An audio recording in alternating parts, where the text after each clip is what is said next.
Hi guys, welcome to my channel again. তো দেখো, চলে আসছি নতুন আরেকটা ভিডিও নিয়ে।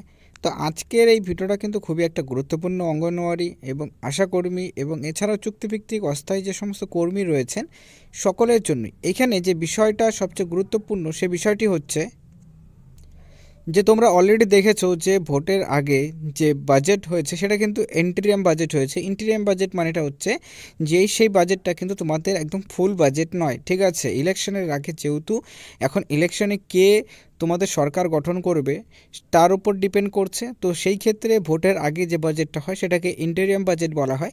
তো সেই বাজেটে কিন্তু কোনো রকম স্পেশালি ঘোষণা কিন্তু করা হয় না।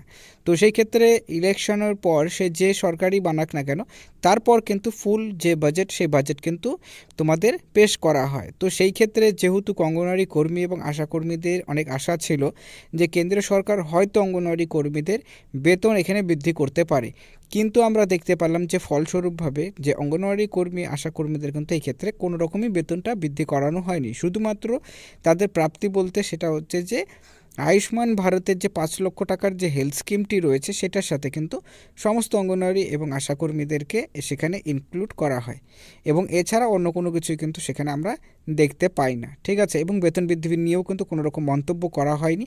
তো এই ক্ষেত্রে তারপর আমরা রাজ্য বাজেটেও দেখি যে রাজ্য বাজেটেও কিন্তু কোনো রকমভাবে করেই বেতন বৃদ্ধি কিন্তু অঙ্গনওয়াড়ি কর্মীদের করানো হয়নি। তো সেক্ষেত্রে কর্মীদের মধ্যে একটা সংশয় রয়েছে যে তাহলে আদৌ কি কর্মীদের বেতন বৃদ্ধি করানো হবে কি হবে না। তো সেই ক্ষেত্রে অনেকেরই এই বিষয়টা নিয়ে যে বাজেট হয়ে গেছে এখন আর তো কোনো রকম সম্ভাবনা নেই। তো দেখো, আমি তোমাদের বলছি যে ইলেকশনের পর কিন্তু আবারও বাজেট হবে, সেই ক্ষেত্রে সেই বাজেটে কিন্তু কর্মীদের বেতন বৃদ্ধি হওয়ার সম্ভাবনা রয়েছে কি না এই বিষয় নিয়ে লেটেস্ট কী আপডেট রয়েছে সেটাই আমরা ভিডিওতে মূলত ডিসকাস করব। তাই ভিডিওটি শেষ পর্যন্ত দেখবে এবং দেখার পর নিজস্ব মতামত অবশ্যই জানাবে। আর যদি ভিডিওটি ভালো লাগে লাইক করবে, চ্যানেল নতুন থাকলে চ্যানেলটিকে সাবস্ক্রাইব অবশ্যই করবে এরকম ভিডিওসগুলো সবার প্রথমে পাওয়ার জন্য। তো চলো, সময় নষ্ট না করে মেন বিষয়টা ভিডিওতে আলোচনা করা যাক। সো প্রথমত বলে দিচ্ছি যে অঙ্গনওয়াড়ি কর্মীদের কিন্তু বেতন বৃদ্ধি নিয়ে তার আগে তোমাদের এর আগে ভিডিও তোমাদের জানিয়েছি যে তোমাদের নতুন বেতন কাঠামো তৈরি হওয়ার সম্ভাবনা রয়েছে, সেখানে সমকাজের সমবেতন, যেটা নিয়ে অলরেডি আমি ভিডিও বানিয়েছি, তোমরা চাইলে সেটা দেখে নিতে পারো লেটেস্ট আপডেট অনুযায়ী।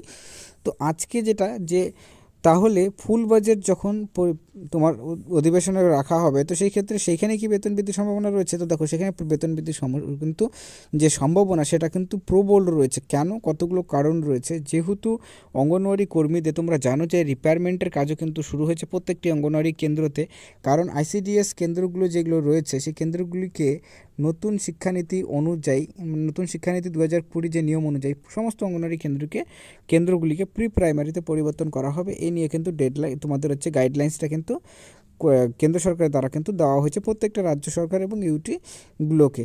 তো সেই ক্ষেত্রে এবং এর কাজ কিন্তু অলরেডি শুরু হয়েছে পশ্চিমবঙ্গেও। কিন্তু আমি যদি বলা হয় তো পশ্চিমবঙ্গেও তোমরা জানো যে যেসব সেন্টারগুলোতে রিপেয়ারমেন্ট দরকার আছে, মানে তোমার মেরামত দরকার আছে বা কোনো জায়গায় কোনো সমস্যা রয়েছে, সেগুলো কিন্তু সমস্যাগুলো সাবমিট করতে হচ্ছে তোমাদের কনসার্ন সিডিপিও এবং সুপারভাইজারের কাছে, কারণ সেই রিপোর্টটা কিন্তু উপরে তোমাদের জমা পড়বে, ঠিক আছে। তো সেই ক্ষেত্রে রিপেয়ারমেন্টের কাজ শুরু হয়েছে।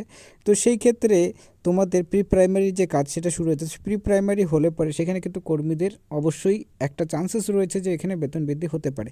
তো সেই ক্ষেত্রে ফুল বাজেট যখন পেশ করা হবে সেখানে কিন্তু সকলের একটা আশা অবশ্যই রয়েছে এবং সম্ভাবনা অনেক প্রবল রয়েছে, যেখানে অঙ্গনওয়াড়ি কর্মীদের 2019-এর ঠিক যেমন 1000 টাকা বেতন বৃদ্ধি হয়েছিল ঠিক তেমনই কিন্তু এখানে 1500 টাকা 1 লাফে কিন্তু কেন্দ্র সরকারের দ্বারা বেতন বৃদ্ধি করানো হতে পারে। এবং এছাড়াও কিছু সারপ্রাইজিং কিছু কিন্তু এখানে তোমাদের করা হতে পারে, কারণ অল ওভার ইন্ডিয়াতে আমরা দেখেছি অঙ্গনওয়াড়ি কর্মীদের যে বেতন ক্রম রয়েছে সেটা কিন্তু প্রত্যেকটা রাজ্যতে আলাদা আলাদা করে। তো সেই ক্ষেত্রে কিন্তু একটাই বেতন কিন্তু করানো হতে পারে অঙ্গনওয়াড়ি কর্মীদের।